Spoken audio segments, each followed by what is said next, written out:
اے اہل ایمان، گفتگو کے وقت پیغمبر صلی اللہ علیہ وآلہ وسلم سے راعنا نہ کہا کرو، انظرنا کہا کرو، اور خوب سن رکھو، اور کافروں کے لیے دکھ دینے والا عذاب ہے۔ جو لوگ کافر ہیں، اہل کتاب یا مشرک، وہ اس بات کو پسند نہیں کرتے کہ تم لوگوں پر تمہارے پروردگار کی طرف سے خیر و برکت نازل ہو، اور اللہ تو جس کو چاہتا ہے اپنی رحمت کے ساتھ خاص کر لیتا ہے، اور اللہ بڑے فضل کا مالک ہے۔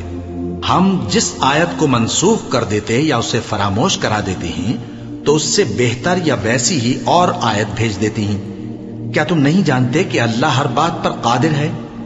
کیا تمہیں معلوم نہیں کہ آسمانوں اور زمین کی سلطنت اللہ ہی کی ہے، اور اللہ کے سوا تمہارا کوئی دوست اور مددگار نہیں؟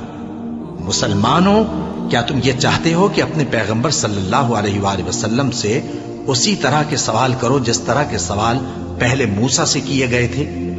اور جس شخص نے ایمان چھوڑ کر اس کے بدلے کفر لیا تو یقیناً وہ سیدھے رستے سے بھٹک گیا۔ بہت سے اہل کتاب اپنے دل کی جلن سے یہ چاہتے ہیں کہ ایمان لا چکنے کے بعد تم کو پھر کافر بنا دیں، حالانکہ ان پر حق ظاہر ہو چکا ہے۔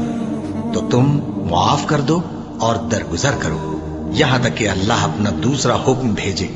بے شک اللہ ہر بات پر قادر ہے۔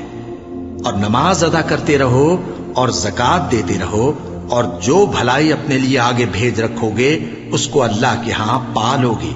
کچھ شک نہیں کہ اللہ تمہارے سب کاموں کو دیکھ رہا ہے۔ اور یہودی اور عیسائی کہتے ہیں کہ یہودیوں اور عیسائیوں کے سوا کوئی بہشت میں نہیں جانے کا۔ یہ ان لوگوں کے خیالات باطل ہیں۔ اے پیغمبر، ان سے کہہ دو کہ اگر سچے ہو تو دلیل پیش کرو۔ ہاں، کیوں نہیں؟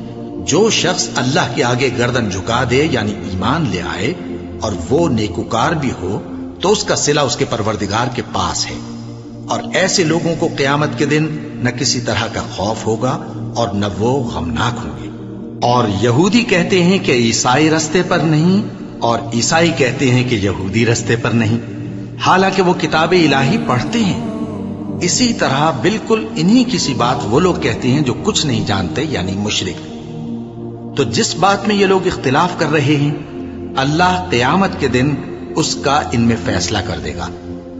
اور اس سے بڑھ کر ظالم کون جو اللہ کی مسجدوں میں اللہ کے نام کا ذکر کیے جانے کو منع کرے اور ان کی ویرانی کے لیے کوشش کرے؟ ان لوگوں کو کچھ حق نہیں کہ ان مسجدوں میں داخل ہوں مگر ڈرتے ہوئے۔ ان کے لیے دنیا میں رسوائی ہے اور آخرت میں بڑا عذاب۔